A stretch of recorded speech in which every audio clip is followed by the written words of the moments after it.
మనం ఖర్చు పెడతామో దాన్ని మాత్రం మనం ఎగ్జామ్ చేయాలి, మిగతా అమౌంట్ ట్యాక్స్ చేయాలి. ఖర్చు ఎంత పెట్టాడో చెప్పకపోతే ఎగ్జామ్షన్ లేనట్టే, అంటే మొత్తం ట్యాక్స్ చేయాల్సిందే. ఇవి 8 అలవెన్సెస్. దాని తర్వాత నేను చెప్తాను మీకు, మెటీరియల్ టిక్ పెట్టుకోండి వరుసగా. ఎక్కడి నుంచి అంటే చిల్డ్రన్ ఎడ్యుకేషన్ అలవెన్స్ టిక్ పెట్టుకోండి అమ్మా. Children education allowance. తర్వాత hostel allowance, hostel expenditure allowance, transport allowance. వరుసగా దాదాపు ఎక్కడ దాకా అంటేనమ్మా ఫీల్డ్ ఏరియా అలవెన్స్ వరకు టిక్ పెట్టుకోండి. ఫీల్డ్ ఏరియా అలవెన్స్ వరకు టిక్ పెట్టుకోండి వరుసగా. ఆ తర్వాత అదే పేజీలో లాస్ట్ లో HRA, house rent allowance, HRA. నేను బోర్డు మీద ఏం రాయట్లా, మెటీరియల్ చూస్తున్నారు. Page number 30. Children education allowance నుంచి ఎక్కడ దాకా అన్నాను? ఫీల్డ్ ఏరియా అలవెన్స్ వరకు. ఆ తర్వాత మధ్యలో ఉన్నవన్నీ వద్దు, లాస్ట్ కి మళ్ళీ హౌస్ రెంట్ అలవెన్స్, హెచ్ఆర్ఏ, అందులో టిక్ పెట్టుకోండి. మొత్తం మీరు టిక్ పెట్టిన పాయింట్స్ ఎన్ని అయినాయి?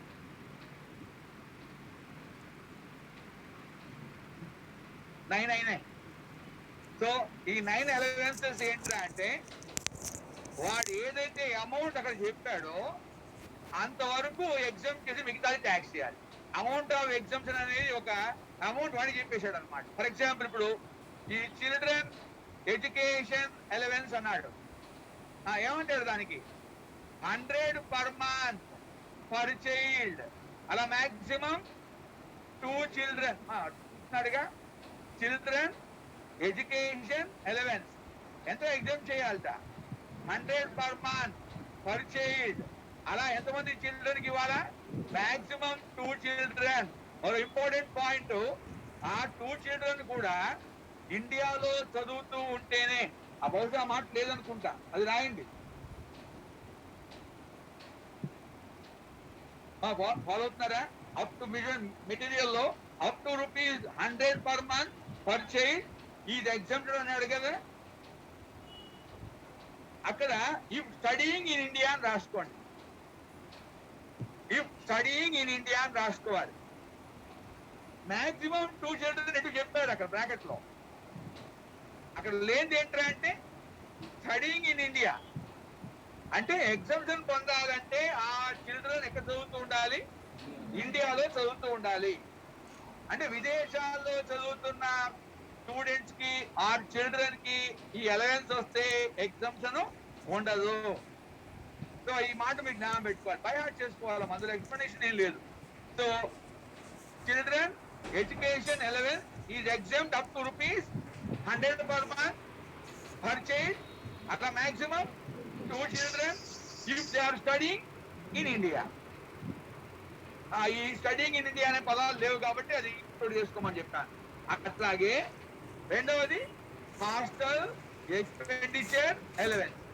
హాస్టల్ ఇది ఆల్మోస్ట్ అలాంటి పాయింట్ ఏనమ్మా. హాస్టల్ ఎక్స్పెండిచర్ అలవెన్స్ కూడా 300 per month వరకు పర్ చైల్డ్ ఎగ్జామ్ చేయమంటున్నాడు. Maximum 2 children. అక్కడ కూడా ఇదే మాట రాయండి, ఏమని? స్టడీయింగ్ ఇన్ ఇండియా అంటే హాస్టల్ ఎక్కడ ఉండాలి? ఇండియాలో ఉండాలి. సో హాస్టల్ ఇండియాలో ఉండాలి. విదేశాల్లో హాస్టల్లో చదువుతున్న చిల్డ్రన్ కి ఎగ్జామ్షన్లు ఉండవు. సో విదేశాల్లో చదువుతున్న, విదేశాల్లో హాస్టల్లో ఉన్న మీకు ఎగ్జామ్షన్లు ఉండవు. సో మొత్తం మీద ఆ చిల్డ్రన్ అంతా ఎక్కడ చదువుతుండాలి? ఇండియాలో. సో చదువు ఇండియాలోనే ఉండాలి, హాస్టల్ ఇండియాలోనే ఉండాలి. ఆటోమేటికల్ గా వాళ్ళకి మాత్రమే ఎగ్జామ్షన్ వర్తిస్తుంది. తర్వాత ఇక నేను మీకు అవన్నీ మీరు చూసుకోవాల్సిందేనమ్మా. ట్రాన్స్పోర్ట్ అలవెన్స్ అన్నాడు, ఎంత ఎగ్జామ్ చేయమన్నాడు? 3200. అందరికీనా కొందరికేనా? ఎవరు వాళ్ళు? సో డిఫరెంట్లీ ఏబుల్డ్ పర్సన్ వాళ్ళకి, అంటే నార్మల్ ఎంప్లాయీస్ కి ఎగ్జామ్షన్ లేనట్టే. సో ట్రాన్స్పోర్ట్ అలవెన్స్ అన్నప్పుడు వెంటనే ఏం చూడాలి? ఎంప్లాయీ నార్మల్ ఎంప్లాయీయా, డిఫరెంట్లీ ఏబుల్డ్ ఎంప్లాయీ చూసుకోవాలి. నార్మల్ ఎంప్లాయీ అయితే ఏం రాదు, ఎగ్జామ్షన్ రాదు. డిఫరెంట్లీ ఏబుల్డ్ అయితేనే వస్తుంది 200 per month ఇచ్చేయడమే. So nothing to explain. అలాగే అండర్ గ్రౌండ్ అలవెన్స్ ఎంత ఎగ్జామ్ చేయమంటాడు? 800 పర్ మంత్ ఎగ్జామ్ చేయాలట. ఆ అమౌంట్ మీరు బైహార్ట్ చేయాలమ్మా. అలాగే tribal area allowance 200 per month exempt చేయమంటున్నాడు. తర్వాత రన్నింగ్ అలవెన్స్ అంటమ్మా. నెక్స్ట్ అలవెన్స్ చెప్పాడు, రన్నింగ్ అలవెన్స్. ఇది ఏంట్రా అంటే నిత్యం ట్రాన్స్పోర్ట్ వెహికల్స్ లో ట్రావెల్ చేస్తూ ఉద్యోగం చేసేవాళ్ళు. అంటే బస్సులలో పనిచేసే డ్రైవర్లు, కండక్టర్లు, రైళ్లలో ఉన్న ఇంజిన్ డ్రైవర్లు, గార్డు, టీటీ అంటామే, టికెట్ ట్రావెలర్స్ ఎగ్జామినర్ అంటాం. టీటీ రైళ్లలో భాష ఉంటుంది. మనం గార్డ్ వెనుకుంటాడు, డ్రైవర్ ముందుంటాడు, టీటీ తిరుగుతూనే ఉంటాడు. ఇలా ముగ్గురికి ఇచ్చే అలవెన్స్ గురించి చెప్తాడు వాడు. అంటే బస్సుల్లో పనిచేసే డ్రైవర్లు కానీ, కండక్టర్లు కానీ, అలాగే రైళ్లలో పనిచేసే సిబ్బంది ఎవరైనా ఉంటే వాళ్ళు కానీ, ఈవెన్ ఎయిర్ ఫోర్స్ లో పనిచేసేవాళ్ళు, పైలట్ అంటామే, పైలట్ కానీ, తర్వాత ఎయిర్ హోస్టెస్ అంటామే, వీళ్ళందరూ నిత్యం ఏం చేస్తుంటారు? వీళ్ళు ట్రావెలింగ్ చేస్తారు. రన్నింగ్ అంటే వాళ్ళు పరిగెత్తరు. రన్నింగ్ అనగానే వాళ్ళు పరిగెత్తారు అంటారేమో. వాళ్ళు కాదు పరిగెత్తేది, వాళ్ళు ఉన్న వాహనాలు పరిగెత్తుంటాయి, దాంతో పాటు వీళ్ళు కూడా పరిగెత్తున్నట్టే అన్నమాట. దాన్ని ఏమంటారు? Running allowance.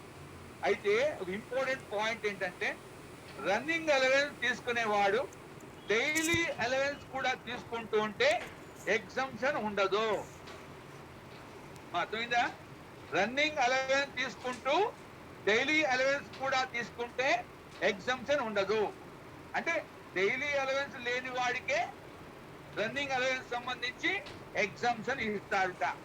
అర్థమైందా పాయింట్? అంటే లెక్కలో ఏం చూడాలి? రన్నింగ్ అలవెన్స్ తీసుకుంటున్న వాడు డైలీ అలవెన్స్ తీసుకున్నాడు ముందు చూడాలి. డైలీ అలవెన్స్ తీసుకుంటే రన్నింగ్ అలవెన్స్ ఏం రాదు. అంటే రన్నింగ్ అలవెన్స్ ఏమైంది? ఫుల్లీ ట్యాక్సిబుల్ అయింది. సో డైలీ అలవెన్స్ రాకపోతేనే పార్షియల్ గా ఎగ్జామ్ చేస్తాడు. ఎంత ఎగ్జామ్ చేస్తాడు? ₹10,000 per month or 70% of running allowance. నీకు ఇచ్చిన అలవెన్స్ ఉంది, దాంట్లో 70% క్యాల్కులేట్ చేయండి. ఆ వచ్చిన అమౌంట్ ని 10,000 పర్ మంత్ కంపేర్ చేయండి. ఏది తక్కువ ఉంటే దాన్నే మీకు ఎగ్జంప్షన్ గా ఇస్తాడు. అర్థమైందమ్మా ఇప్పుడు పాయింట్?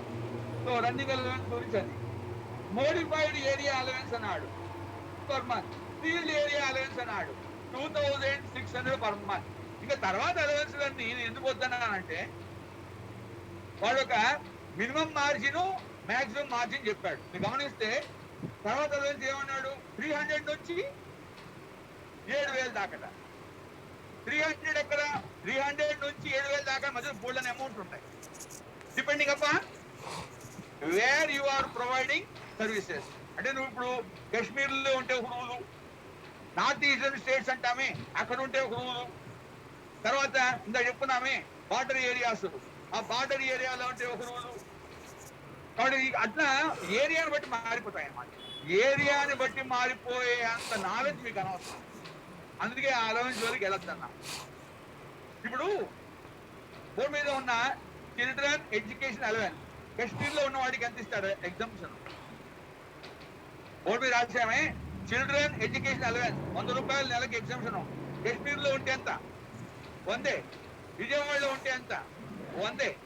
అంటే ఆ ₹100 అనేది ప్లేస్ బట్టి మారుతుంది. ఇది ఏదైతే నేను వద్దని అంటున్నానో అది ప్లేస్ బట్టి మారుతుంది.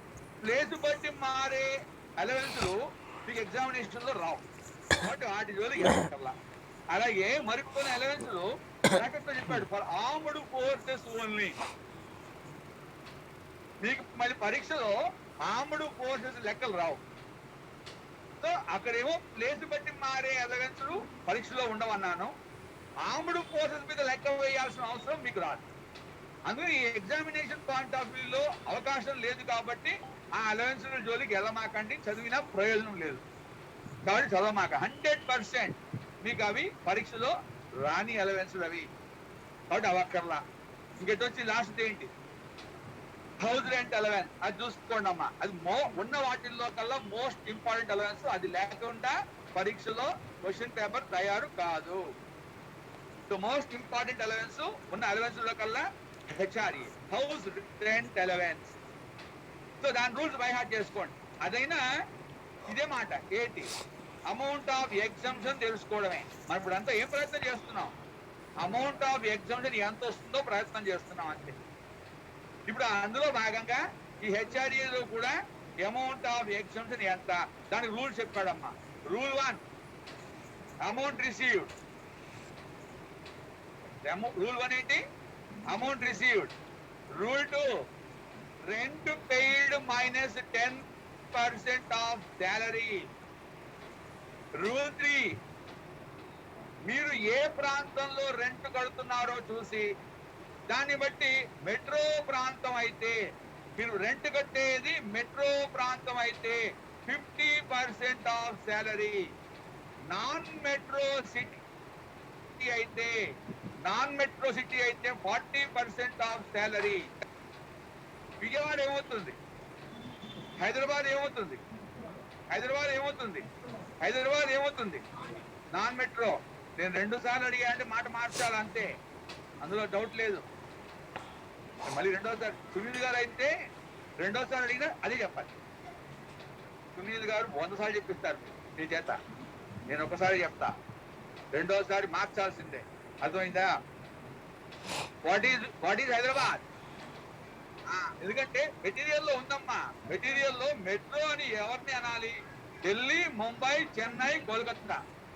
భారతదేశంలోని 4 ప్రాంతాలని మాత్రమే ఏమనాలి? మెట్రో. కాబట్టి ఇక మెట్రో రైలు ఉన్నంత మాత్రమే ఏం కాదు, మెట్రో కాదు. కాబట్టి హైదరాబాద్ కి మెట్రో రైలు ఉంది, but Hyderabad is not considered as metro city so far as income tax is concern. Income tax no doubt Hyderabad metro అంటాం, ఇన్కమ్ ట్యాక్స్ కి మాత్రం హైదరాబాద్ ఏమైంది? Non metro. Bengaluru non metro, Chennai metro, Delhi metro, Kolkata, Mumbai, all other cities or towns or villages in India non metros అవుతాయి. But ఎక్కడ ఉండి మనం rent కడుతున్నామో చూసి ఆ ప్రాంతం మెట్రో అయితే 50%, ఆ ప్రాంతం నాన్ మెట్రో అయితే 40%. ఇక్కడ మనకి అర్థం. ఓకే, ఈ మూడిట్లో which ever is lower. So ఈ మూడిట్లో which ever is lower? Lower ఏం చేయాలి? ఎగ్జామ్ చేయాలి. So which ever is lower is exempted.